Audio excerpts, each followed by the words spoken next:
Hey there guys, what is going on? AN-94 here, bringing some more Battlefield 3 gameplay for you guys. It's gonna be some more fun times, I'll be honest. And like you guys requested, one of you guys requested, and I did like that request because it's a gun I enjoy using, even though it has kind of a higher skill curve, or learning curve, whatever you really want to call it. There's a curve to it that is, the ease of use is, it's not as simple as you would think. And so I am using the AN-94 like one of you requested, and I'm waiting for that cookie. All right, I'm waiting for that. Maybe chocolate chip, oatmeal raisin, preferably chocolate chip, but still, not too crispy. I would prefer.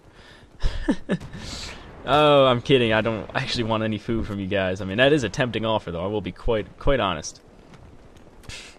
But, like I was saying, I'm using the AN-94, and I'm using the 320 buck on it, because I do recall talking to one of you, a fellow subscriber, and you guys were kind of talking to me about how you feel that the 320 buck, and I would agree with that it is kind of obsolete, perchance. It's to where you don't really need to use it because of the fact that you have like the M26 mass, and for the most part, I would I'd find myself agreeing with that statement a lot more often than not.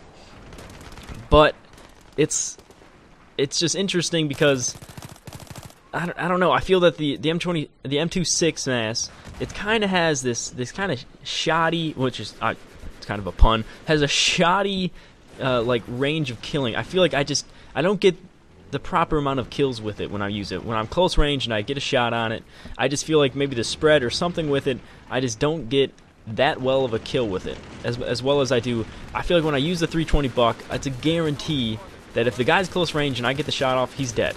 Which I say this, and I'm pretty sure in the next minute or so that completely falls apart. But I mean, you can just tell from these shots that it is very efficient at taking out someone from that close quarter range, which is really nice to have when you're using a gun that's extremely dominant range like the AN-94. And I say that, and at the same time, the AN-94 is not a bad weapon to have up close.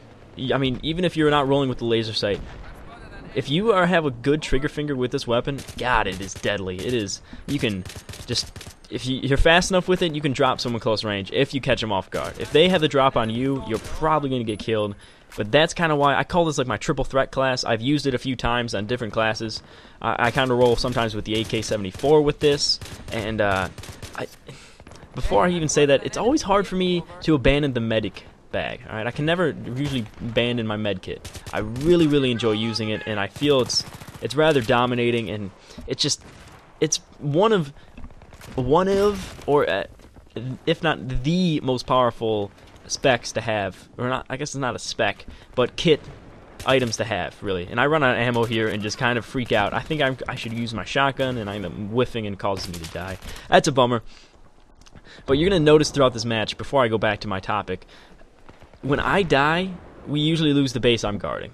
It's a sad fact. I feel like my team was simply, I don't know, they were playing as a really well-organized team and seemed to have a good communication and everything. My team was very poor communication, and, I mean, look at my squad here. It's me and 2 snipers, and it's just, they weren't playing effectively, we weren't playing effectively, and so it just felt like that when I tried to do something, you're going to see later on, my deaths, they come more numerous, and it's a bummer, and it's just, we fell apart as a team, I feel like.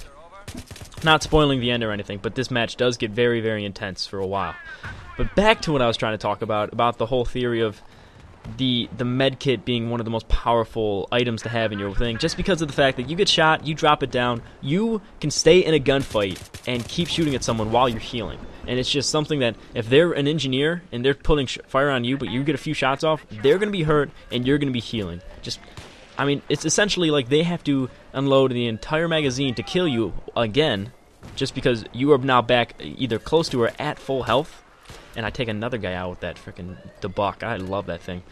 But like I'm saying, it's just, I feel that and at the same time it's kind of a bummer, because I feel the 3 most powerful things that I personally believe that to be some of the loadouts that you can have are the med kit, the defibrillators, because everyone knows that if you have an entire team of assault and attackers, you're gonna win. Just because of the fact that you can't kill them if they're smart enough with the revives, their tickets never seem to run out. Which is, maybe a slight loophole in the entire design of the game, but at the same time, I don't find it to be so game-breaking that it causes any disturbances. It's just something that you can get around, but usually it just becomes that everyone is in assault no matter what team you're on.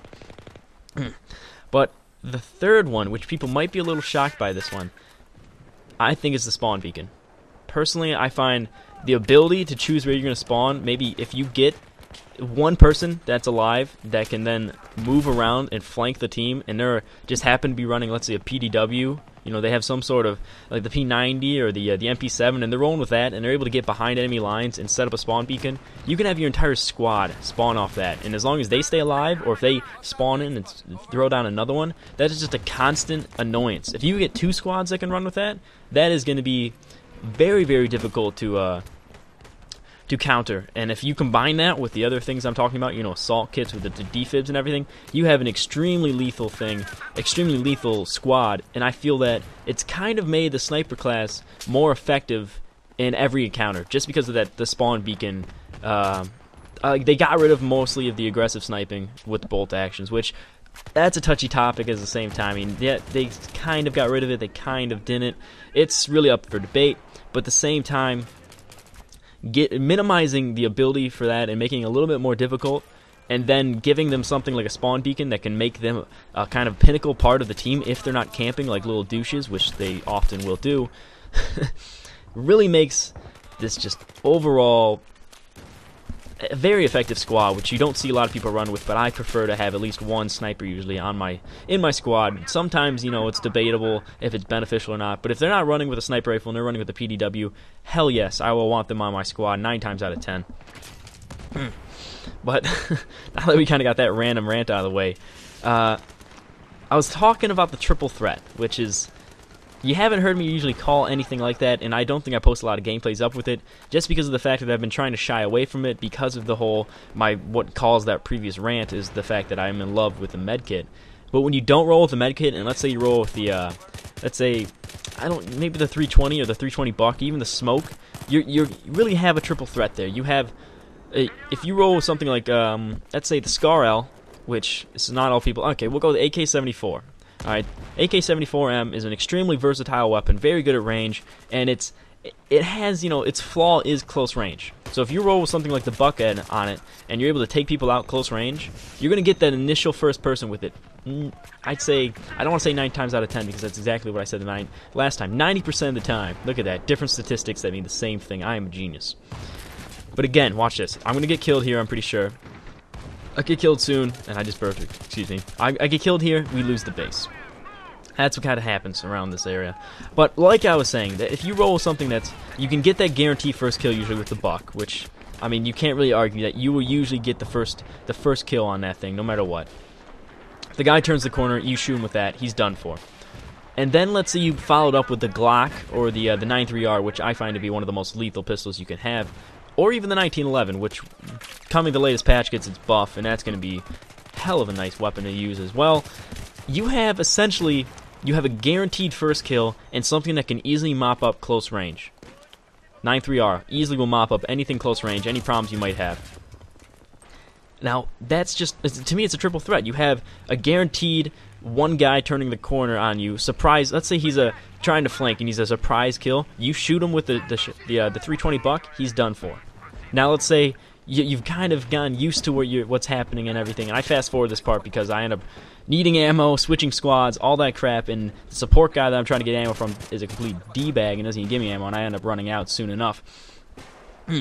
But like I was trying to get at, this is not even what I thought I was going to talk about in this entire this entire gameplay, but I really, really want to stress it, that let's say, yeah, you now have a very easily usable close-range weapon that you can follow up with a devastating initial kill weapon like the 320 buck, and then follow it up with a good close-range weapon like the 93R, and it's just, you feel like you are essentially a one-man army without the noob tubes and danger close like in Modern Warfare 2. You just feel like there's a lot more situations you can get into, because if you're running like an assault, it's what makes the assault one of the most viable classes to me. I mean, yes, a lot of people would argue the engineer class is very, very, well, that guy got turned on so badly. He saw me way before I saw him, and I was like, oh, is that an enemy?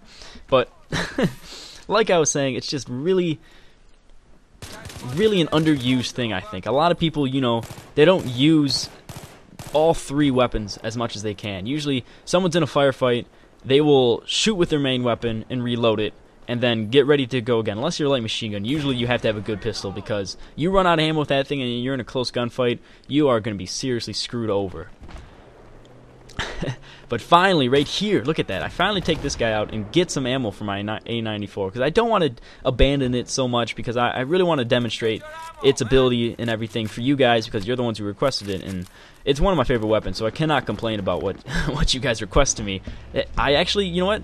Before I go any other topics, I want you guys to request another weapon. Any weapon you guys think you would be interested in seeing, I will try and get a semi-decent gameplay up and let you guys enjoy watching your requests. I'm actually kind of enjoying these request things. I was a little wary on whether or not I'd want to do something like this, and overall, yeah, I really like this, and I want you to do some more. I want you guys to throw out some more ideas. I'm really interested.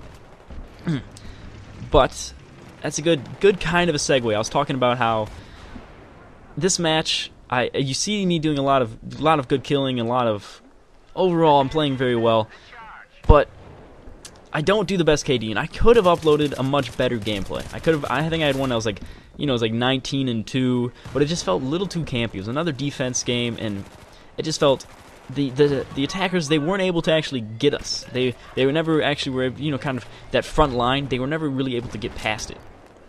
And right here, I kind of decided to sacrifice myself in attempts to disarm this, and the one guy that should be defending me is not able to, and we lose that base. Again, I defend a base. I die, we lose the base. Sad fact. But like I was saying, I could have uploaded that game, you know, the high KD, the complete domination, but it just felt a little too campy. It felt a little too easy for us. And so I decided to upload this gameplay, which, I will be honest, it's not that impressive at the end. I end up getting a lot of unnecessary deaths, and I end up having a lot of moments where my team easily could have revived me, and they weren't playing objectively, I'd say. Which I don't want to say PTFO, but they really weren't. They just seemed more orientated in whatever was going on around them at the time, and they weren't focusing on the little things like the giant, you know, what do they call it? Like lightning bolt, electric bolt things on the ground, which are easy points. You know, that's a kill. That's an easy kill. Well, points of a kill. It's not really a kill. It's you're essentially taking away a kill for somebody. It's worth it. Okay, it's worth it. And right here, oh. Get over here. Oh, thank you, Scorpion. Oh, love Mortal Kombat. But like I was saying, it's not the most impressive gameplay, but it is a very intense game, and it really got down to the wire multiple times. I think, you know, you saw the first match, or the first base, we were very close. The second base, we were extremely close. I was very annoyed with myself and my team at the fact that we couldn't pull it off at that second base, and now it's all the way to the last base, and I'm not going to spoil the ending for you. I do really want you guys to stay to the end, and especially watch the bonus clip. The bonus clip is not of a Battlefield game. That is something that's going to shock you. I hope you guys keep an open mind to it, because it's something that in November 6th, any of you guys that know what comes out that day will know what I'm talking about. But November 6th, there's going to be a game it's very near and dear to me. It's kind of really what did I say? I grew up around the game. I grew up around the series, and having more of it come out around November 6th, which is not Call of Duty, don't worry, I don't play that. But it's something that really was near and dear to me, and you know, kind of was really part of my childhood. And that guy got destroyed. He sent me a message later on calling me a dart weakling, because I guess when he uses the M16A3 every match, because I played 4 matches with him, every match, I'm the weakling for using the AN-94 and a shotgun attachment. Not him, no. Him using the M16A3, that is a viable weapon, which is only for the person with the utmost of skill. He has me there. Clearly, I am a noob compared to him. I am sorry, sir. I am just not as good as you and cannot use the easiest weapon in the game. I can't wait for that patch. I can't wait till they slightly nerf that, but I'm also worried that the M416 is going to be a little bit too overpowered now. It's going to be the go-to weapon. We'll see. I have faith in DICE and their ability to weapon balance, but I'm still a little bit weary. But like I was trying to explain before I go on so many rants, so many of these. Look at that M16A3 kill.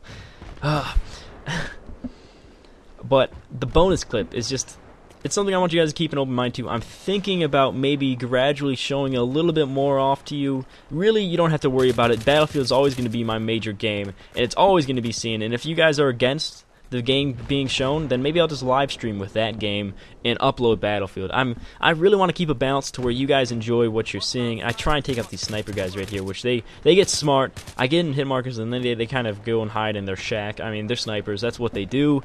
They're not effective unless they are rolling with PDWs or semi-autos. That's my personal opinion. When you're bolt action, 12 times scopes, you're simply not effective. You're an attacker with a sniper rifle. That doesn't add up. You're not... Unless you know where everyone's camping and you're able to take them out, you're simply not effective to me. And look at all these revives I get. Multiple guys were assault. None of them revived me. None of them revived me, and I just spawned in again.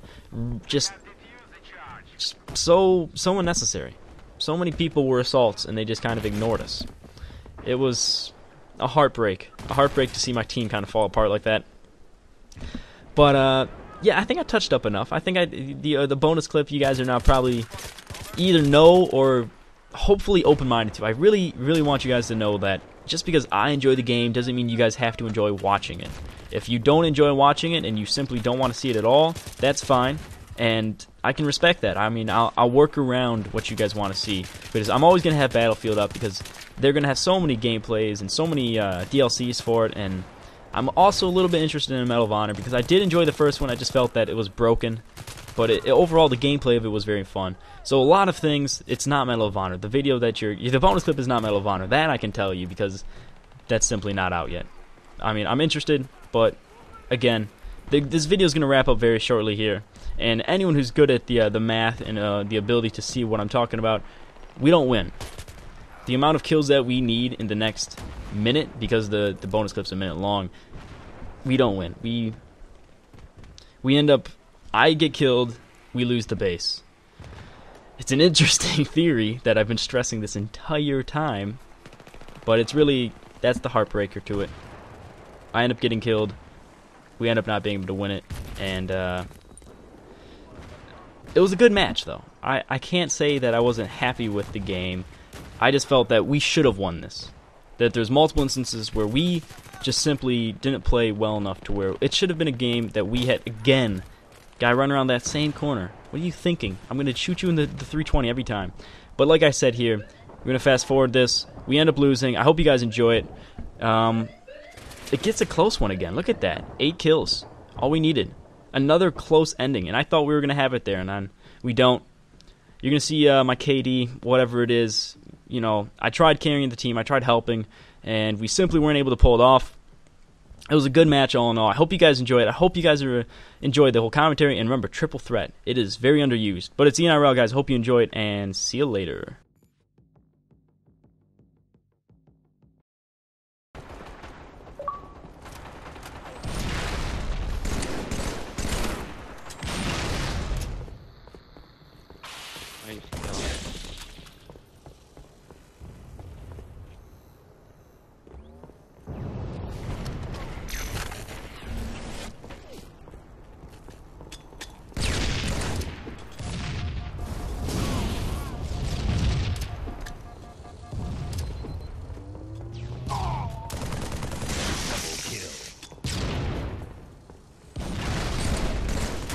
Spree.